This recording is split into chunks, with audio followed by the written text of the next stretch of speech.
వాటా ఇవ్వడమే కులగణన యొక్క సారాంశం. మరి కాంగ్రెస్ పార్టీ 150 కోట్లు విడుదల చేసి కులగణన సర్వే చేపడుతుందే, మరి ఎవరి కులానికి అంత వాటా ఉన్నప్పుడు 7 పార్లమెంటు స్థానాలు రెడ్లకెట్లు ఇచ్చింది అని అడుగుతున్నాం.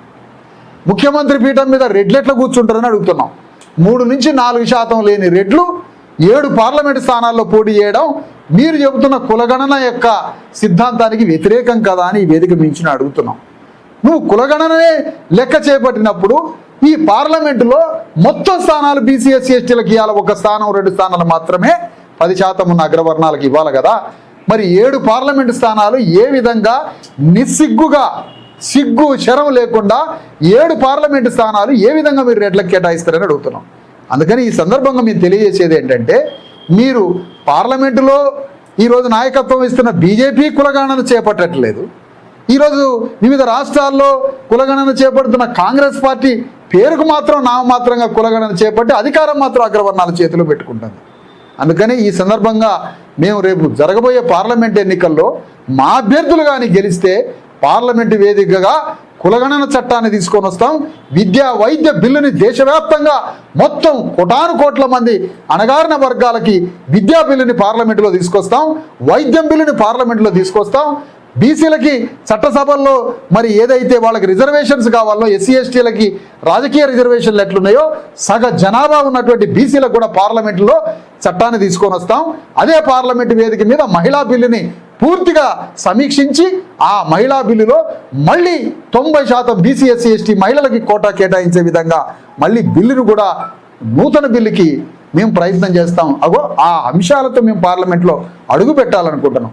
పార్లమెంటులో అడుగు పెట్టాల్సింది ఎవరు? అంబానీ అదానీ చెంచాలు కాదు పార్లమెంట్లో అడుగు పెట్టాల్సింది. పెట్టుబడిదారుల యొక్క చెంచాలు కాదు పార్లమెంట్లో అడుగు పెట్టాల్సింది. భారత రాజ్యాంగ స్ఫూర్తిగా అణగారిన వర్గాలైన 90% మంది బీసీ ఎస్సీ ఎస్టీలు, భూమి లేని వారు, సంపద లేని వారు, ఆరోగ్యం లేని వాడు, చదువు లేని వాళ్ళు 90% మంది బీసీ ఎస్సీ ఎస్టీలు పార్లమెంట్లో అడుగు పెట్టాలి. కానీ దేశాన్ని దోచుకుంటున్న 2000 సంవత్సరాలుగా దేశ సంపదని, దేశ రాజ్యాన్ని, సర్వ సంపదల్ని దోచుకు తింటున్న 10-15% లేని అగ్రకులాలు ఇలా మళ్ళీ పార్లమెంట్లో పోయి 90% అణగారిన వర్గాలను దోపిడీ చేయడానికి మరొక కుట్రకి తెరలేపుతున్నాయి. ఈ 3 పార్టీలు బీజేపీ, బీఆర్ఎస్, కాంగ్రెస్ 3 పార్టీలు ఒక్కటేగా మళ్ళీ మేము చెప్తున్నాం. ఈ 3 పార్టీలు ఒకటే. ఈరోజు కాంగ్రెస్ పార్టీ ఏమంటుంది? బీఆర్ఎస్ బీజేపీ ఒకటే అంటుంది. అవును, అది నిజమే. ఈరోజు బీఆర్ఎస్ ఏమంటుంది? కాంగ్రెస్ బీజేపీ ఒకటి అంటుంది. అది నిజమే అని అంటున్నాం.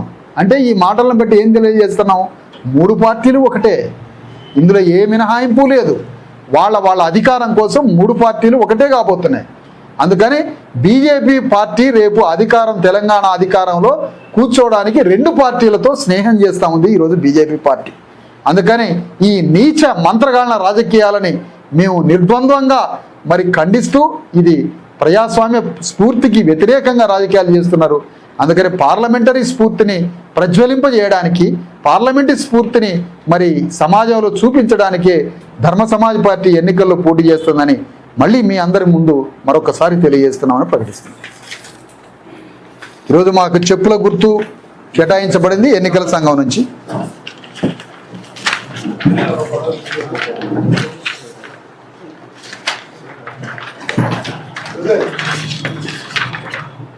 పార్లమెంట్ అభ్యర్థుల యొక్క లిస్టుని ఒకసారి మీ అందరి ముందు తెలియజేస్తున్నాం.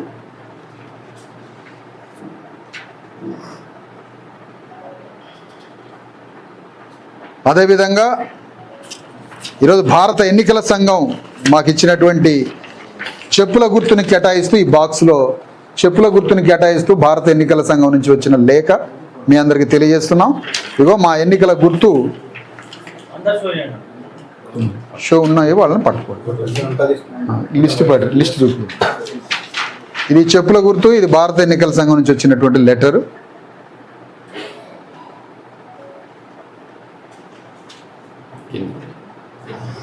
ఈరోజు పార్లమెంట్ ఎన్నికల్లో రాష్ట్ర వ్యాప్తంగా పోటీ చేస్తున్నది ఈ చెప్పుల గుర్తు అని మీ ద్వారా సమాజానికి, ప్రజలందరికీ తెలియజేస్తున్నాం. చెప్పుల గుర్తు కేటాయించబడింది. అందుకని ఈ చెప్పుల గుర్తుని ప్రజల్లోకి విస్తృతంగా తీసుకుపోవాలని మీ ద్వారా మేము మా వాళ్ళని అందరినీ కోరుతూ మరొకసారి మీకు తెలియజేస్తాం.